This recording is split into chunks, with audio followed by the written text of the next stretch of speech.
How to turn off location on Snapchat. Hello everyone, I am Bishaka and welcome to our channel. Now let's get right into the tutorial. Firstly, go ahead and open Snapchat on your device and make sure you are signed in.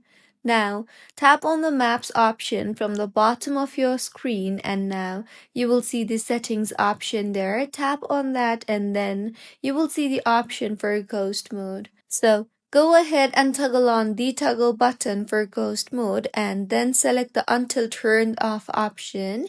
And once you have enabled ghost mode on Snapchat, your friends will not be able to see your location, and with this, Snapchat's location will be disabled.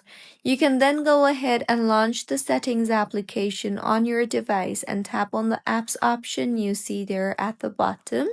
Further scroll down again and navigate to Snapchat and tap on it.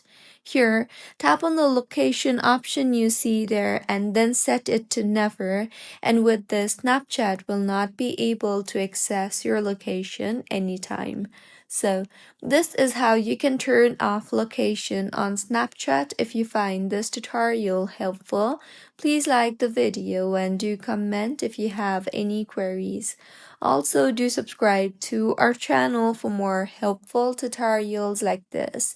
See you on the next one.